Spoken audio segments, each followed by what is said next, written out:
बाकी तो गृहस्थों के लिए बेटे का विवाह हो रहा हो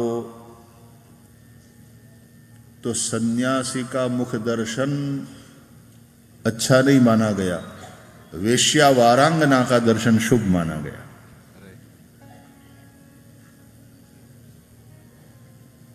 हाँ जी, और उसके कारण है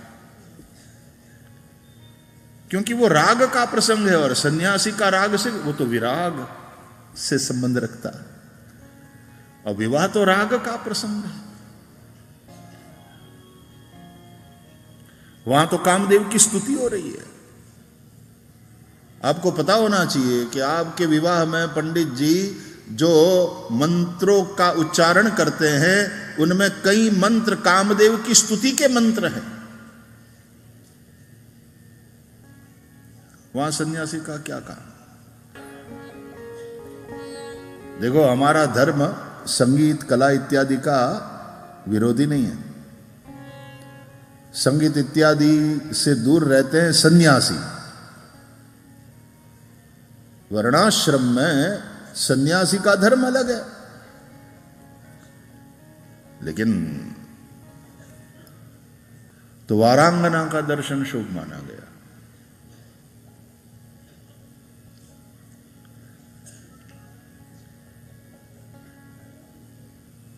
तो ये गंधर्व अपनी मंडली के साथ, जिसमें महिलाएं थी, नृत्य करने वाली, बजाने वाले लोग थे। अब आप कहां बुलाए जाते हो? कभी कोई संत महापुरुष या आश्रम में या कोई कथा में आपको गाने के लिए बुलाया जा रहा है, तो फिर वहां किस प्रकार की प्रस्तुति होनी चाहिए, ये विवेक कलाकार में होना चाहिए। तो आश्रम में और साधु संतों ने बुलाया है तो वहां जाकर के भगवान के पद, भक्ति के पद वो होने चाहिए। अब वहां लौकिक और लौकिक श्रृंगार और वही सब नाचते हुए फिर वो सब महिलाओं के साथ इशारे विशारे उस सभा में। अब तो गुस्सा आ गया ऋषियों को और शाप दे दिया। और उपबरहण नाम के उस गंधर्व को जो शाप हुआ, उसके चलते दासी के पुत्र के रूप में पैदा होना पड़ा। लेकिन नहीं कल्याण कृत कश्चित दुर्गतिम तात गच्छति। कल्याण के लिए किया गया कोई भी कर्म विफल नहीं होता। तो पुण्य पुंज बिन मिल ही न संता। वो जो पुण्य किए थे कुछ, उसके परिणाम स्वरूप मां दासी थी भी हो तो ब्रह्मनिष्ठ ऋषियों के आश्रम में तो एक अच्छा पवित्र वातावरण मिला, और वहां नारद पैदा हुए, उस वातावरण में पले बढ़े। यहां साधु संत पधारते रहते, सत्संग होता रहता, तो उसका श्रवण, उन संतों की सेवा, ये सब मिल रहा था। तो अंत में परिणाम ये निकला कि जब वो शरीर छूट गया दासी पुत्र वाला, तो फिर ब्रह्मा के पुत्र के रूप में देव ऋषि बन करके देवर्षि नारद देवों में प्रतिष्ठित हो गए, देव ऋषि के रूप में।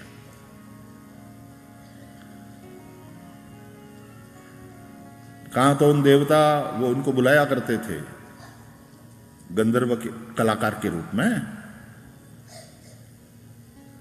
और कहां तो देव ऋषि के रूप में देवता भी प्रणाम करने लगे।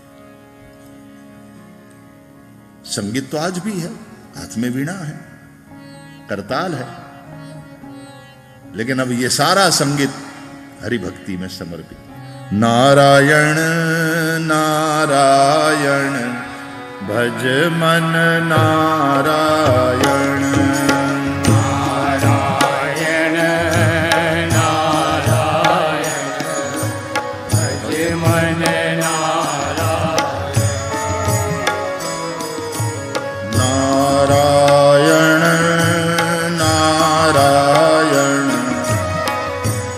भज मन नारायण।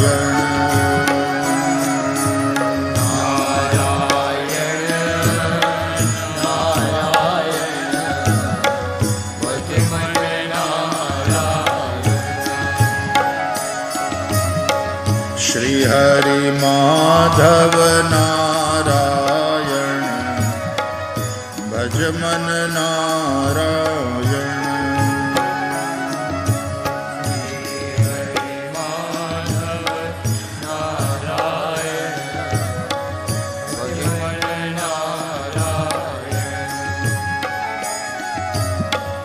नारायण नारायण भज मन नारायण।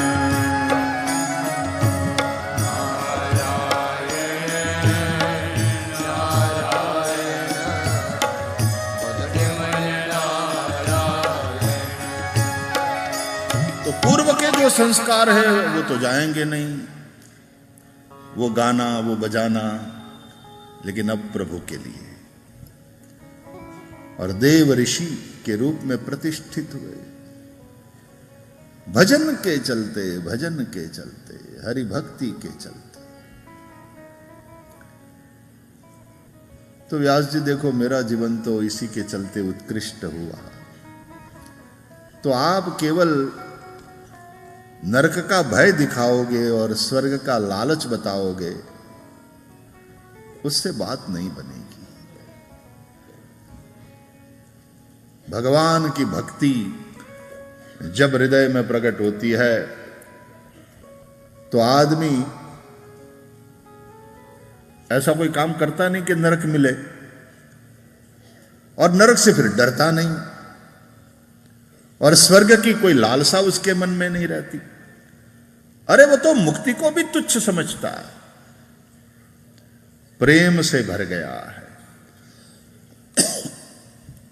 इसलिए भक्ति को जागृत करने वाला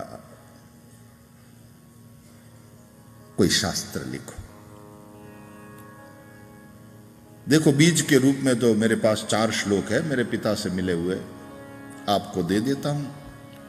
और देवर्षि नारद ने चतुश्लोकी भागवत का उपदेश किया व्यास जी को। आप व्यास हैं, इसका विस्तार करिए।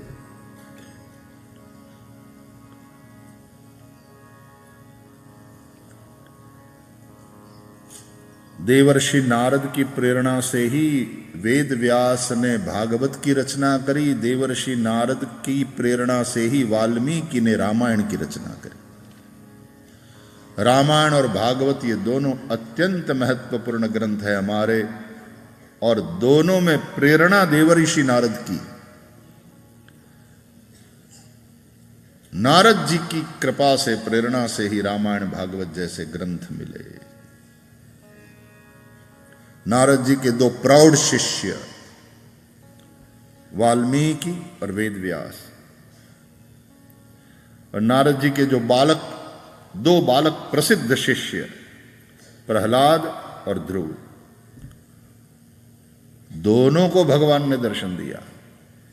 दोनों के लिए भगवान प्रकट हुए। प्रहलाद के लिए नरसिंह और ध्रुव जी के लिए भगवान श्री हरि मधुवन में प्रकट हुए। और ध्रुव जी ने जो स्तुति करी है, योऽन्तः प्रविश्य मम वाचमिमां प्रसुप्तां संजीवयत्यखिल शक्तिधरस्वधाम्ना अन्यांश्च हस्तचरणश्रवणत्वगादीन् प्राणान् नमो भगवते पुरुषाय तुभ्यम्।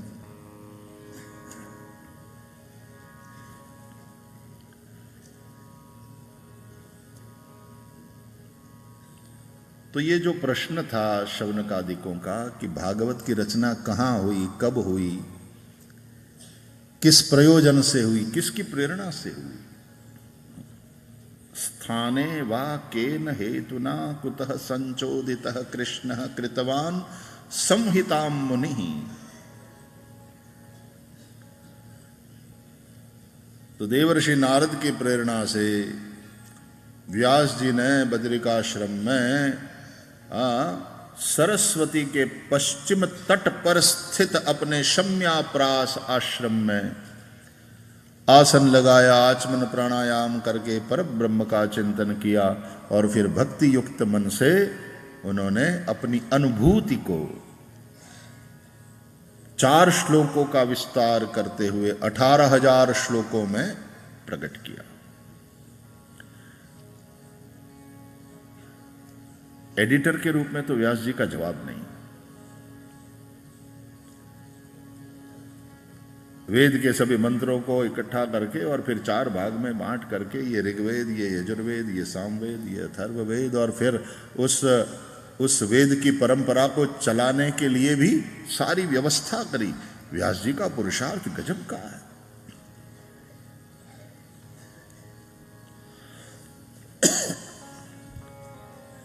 इतना करने के बावजूद भी जहां संतोष नहीं हुआ था, अब श्रीमद् भागवत की रचना 18,000 श्लोक बन गए।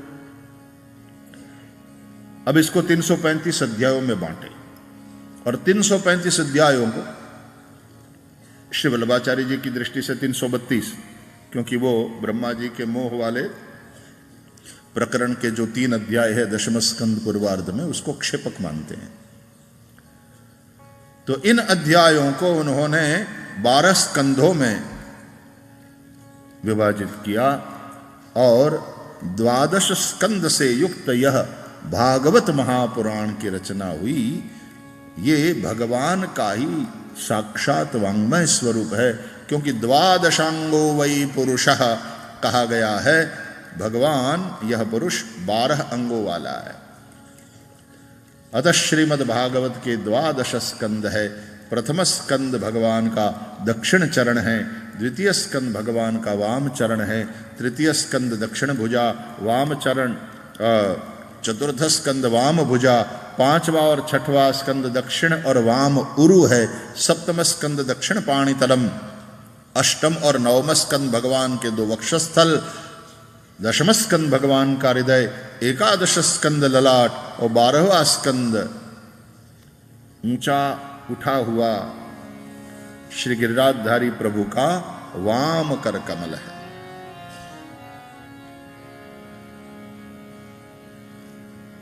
श्रीधर स्वामी ने और श्री वल्लभाचार्य जी ने थोड़ा भिन्न मत प्रकट किया है।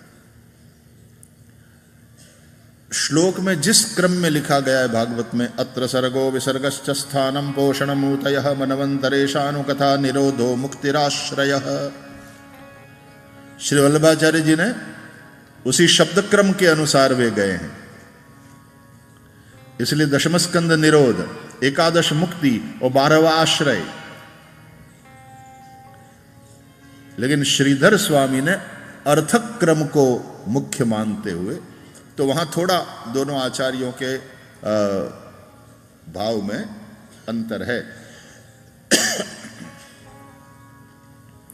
तो 12 प्रभु का ये वांग्मय स्वरूप है, वाणी रूप स्वरूप है।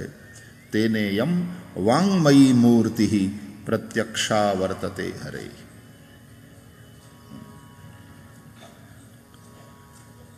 तो भागवत क्या है? बोले भगवता प्रोक्तम,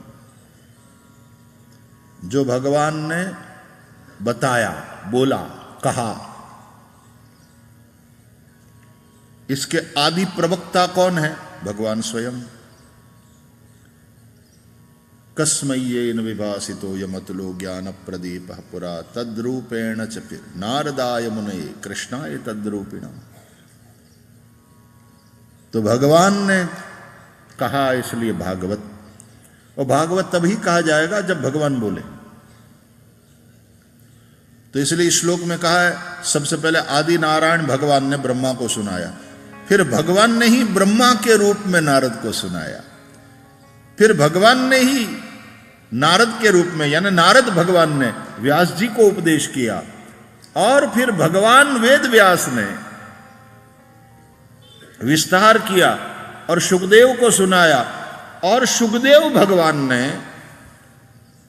राजा परीक्षित को सुनाया। तत्रा भवत भगवान व्यास पुत्रो यदृच्छया गामटमानोऽनपेक्षः अलक्षलिंगो निजलापतुष्टो वृतश्च बालैरवधूतवेशः। कहने का तात्पर्य है कि आदि नारायण के रूप में, ब्रह्मा जी के रूप में, नारद जी के रूप में, व्यास जी के रूप में, शुकदेव जी के रूप में सुनाने वाले तो भगवान ही है। उन रूपों में सुनाने वाले भगवान ही है, और भगवान सुनावे वही भागवत।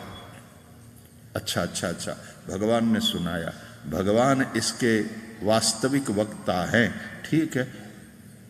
वक्तव्य का विषय क्या है? भगवान ने सुनाया, ठीक है। क्या सुनाते क्या है वो? बोले अपने भक्तों का चरित्र।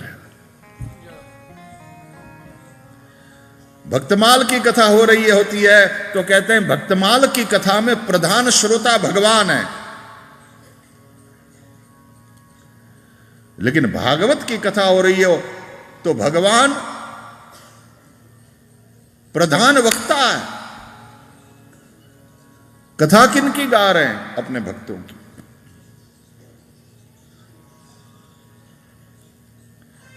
तो भागवता नाम पुराणम, क्योंकि इसमें भगवत चरित्र प्रधान होता तो ये भगवत पुराण कहलाता, लेकिन ये भागवत पुराण है क्योंकि भागवतों की कथा है, संतों की कथा।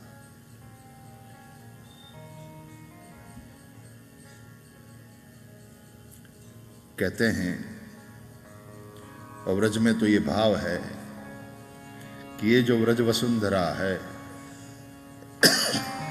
श्री राधा जी वृंदावनेश्वरी है, इस वसुंधरा को तो स्वयं श्री राधा जी ने अपने हाथों से सजाया अपने प्रियतम के विहार के लिए।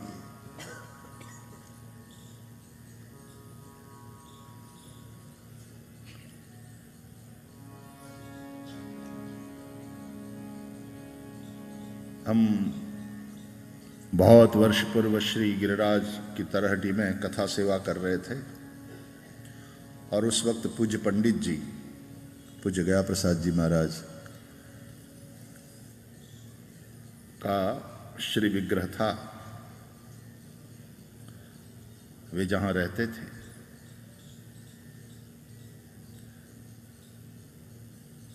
सड़क के सामने वाले भाग में, वहां श्री गिरिराज जी की शिला का नित्य पूजन करते।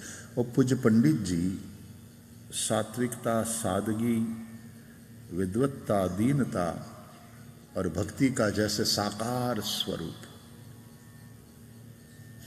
सफेद वस्त्र।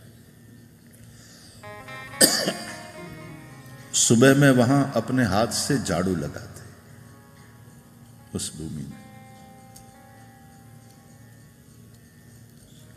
श्री गिरिराज जी की सेवा करते।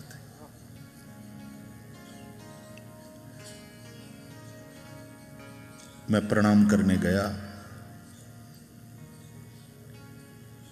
थोड़ा ऊंचा सुनते थे। फिर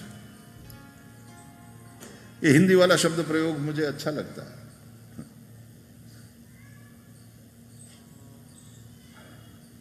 गुजराती हो ने एम काठियावाड़ी हो तो ये बेरा छे, मोटे थी बोलजो। नहीं, हिंदी वाले लोग अच्छा बोलते। अब जरा जोर से बोलिएगा, वे थोड़ा ऊंचा सुनते हैं। तो ये अच्छी बात है, मतलब ऐसा वैसा नहीं सुनते, जो ऊंचा है वही सुनते हैं। ऊंची बातें, हल्की बातें क्या सुनना, ऊंची बातें।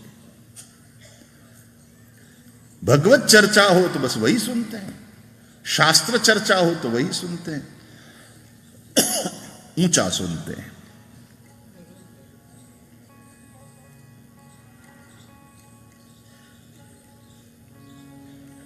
मैं प्रणाम करने पहुंचा, पूज्य पंडित जी को प्रणाम किया। एकदम बालक की तरह सहजता, निर्दोषता, सात्विकता, क्या क्या क्या किन किन गुणों का गायन करें।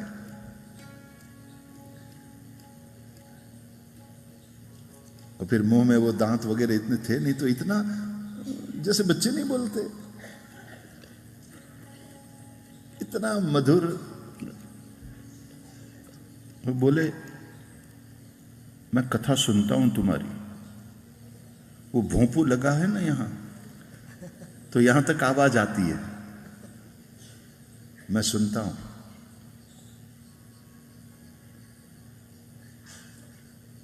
तो फिर कुछ एक दो सुनाओ। तो फिर मैंने एक दो भागवत जी के श्लोकों का गायन किया, बड़े प्रसन्न हुए।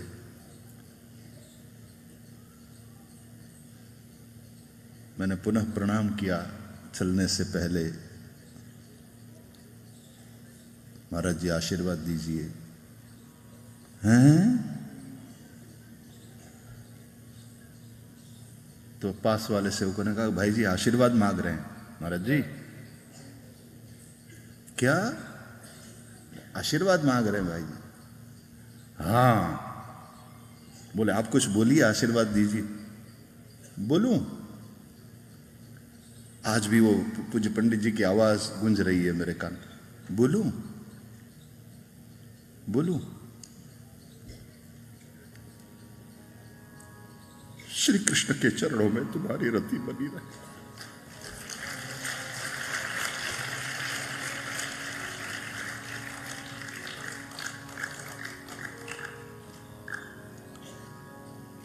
इसलिए पूज्य पंडित जी महाराज का शरीर जब शांत हुआ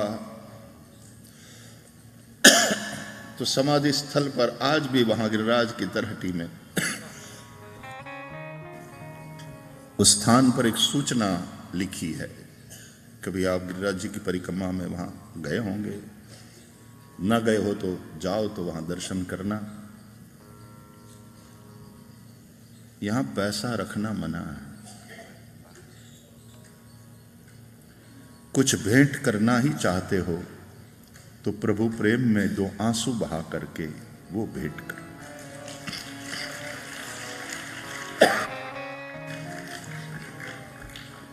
और तब पूज्य बिंदु महाराज की रचना याद आती, सिवा आंसू बिंदु के ओ मेरे मालिक, मैं कुछ भी चढ़ाने के काबिल नहीं हूं, मैं कुछ भी चढ़ाने के काबिल नहीं हूं, तेरी मेहरबानी का है बोझ इतना, तेरी मेहरबानी का है बोझ इतना, प्रभु तेरी मेहरबानी का है बोझ इतना, प्रभु तेरी मेहरबानी का है बोझ इतना, कि मैं तो उठाने के काबिल नहीं हूँ, मैं तो उठाने के काबिल नहीं हूँ, कि मैं तो उठाने के काबिल नहीं हूँ, मैं तो उठाने के काबिल नहीं हूँ, मैं आ तो गया हूँ मगर जानता हूँ, मैं आ तो गया हूँ मगर जानता हूँ, मैं आ तो गया हूँ मगर जानता हूँ, मैं आ तो गया हूँ मगर जानता हूँ, तेरे दर पे आने के काबिल नहीं हूँ, तेरे दर पे आने के काबिल नहीं हूँ, तेरे दर पे आने के काबिल नहीं हूँ, तेरे दर पे आने के काबिल नहीं हूँ, तेरी मेहरबानी का है बोझ इतना, प्रभु तेरी मेहरबानी का है बोझ इतना, प्रभु तेरी मेहरबानी का है बोझ इतना। प्रभु तेरी मेहरबानी का है बोझ इतना। जय हो।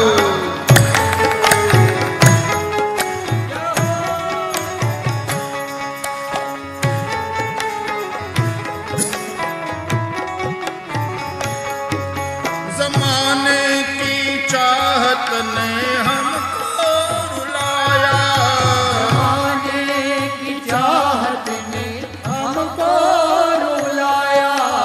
तेरा नाम हरगिज जुबां पे न आया, तेरा नाम हरगिज जुबां पे न आया।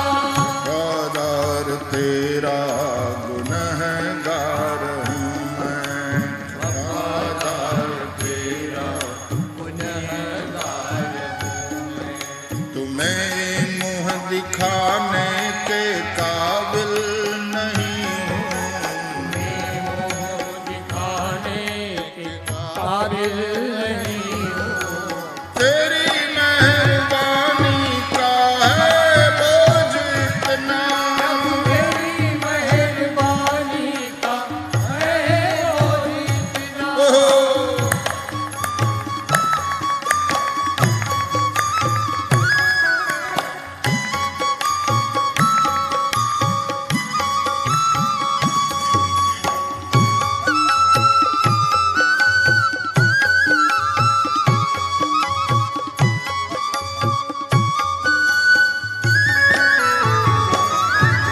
ये माना कि दाता है तू हर जहां का,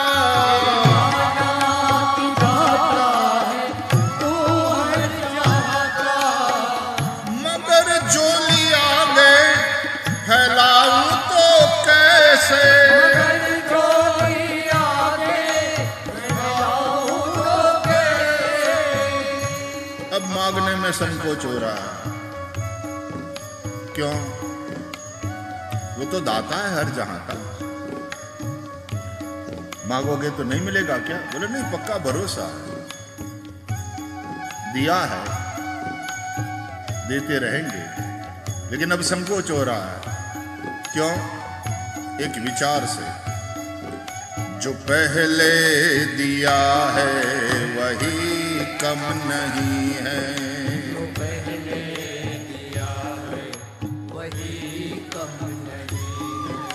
वो बोझा उठाने के काबिल नहीं हूँ, बोझा उठाने के काबिल नहीं हूँ।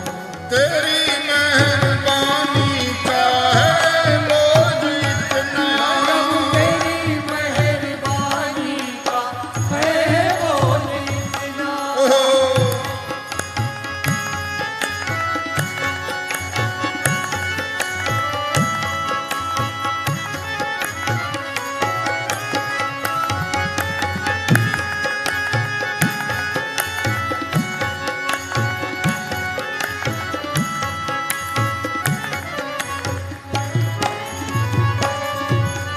तुम्ही ने अदा की मुझे जिंदगानी, अदा की मुझे जिंदगानी।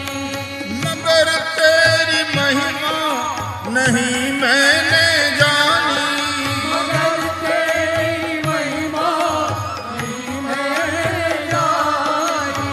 कर्जदार इतना हूँ तेरी दया का,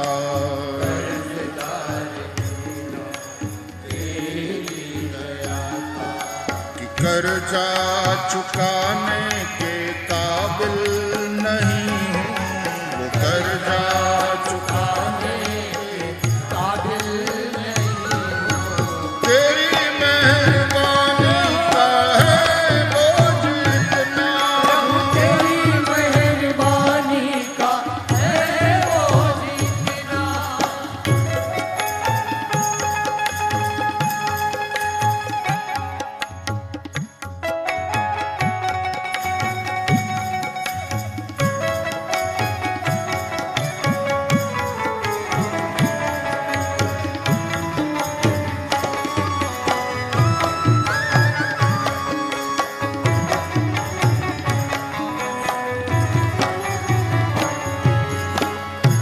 तमन्ना यही है कि सर को झुकाकर तेरा दर्श एक बार जी भर के कर लूं, कर लूं, कर लूं, जी भर के कर लूं। रुको रुको रुको रुको। सिर को झुकाकर नमन होता है, दर्शन नहीं।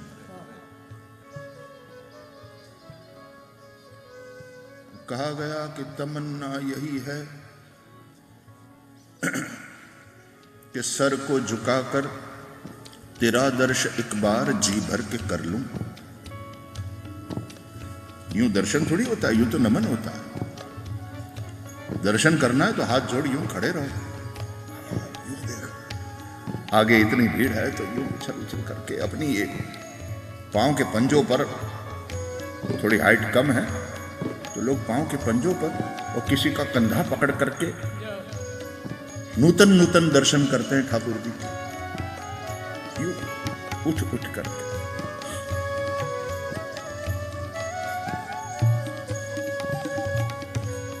लेकिन उसके लिए तो यूं यूं करना होगा, यूं थोड़ी होता है दर्शन। तो नमन हुआ।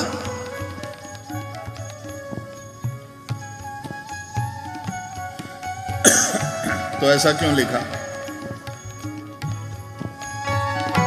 एक वजह है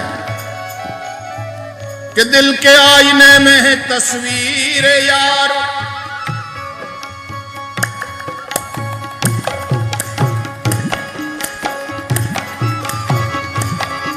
दिल के आईने में है तस्वीर यार, दिल के आईने में है तस्वीर यार। जब जरा गर्दन झुकाई देख ली,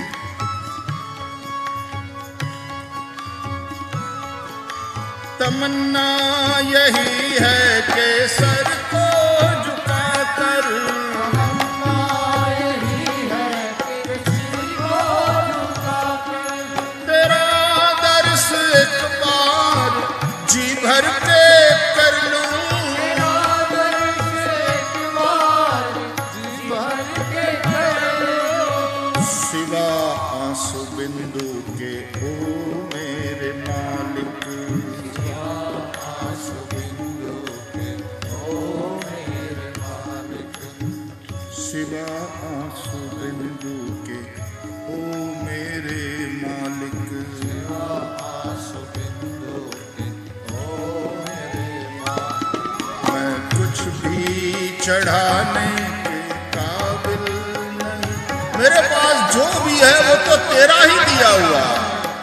काबिल नहीं हूँ, मैं कुछ भी चढ़ाने के काबिल नहीं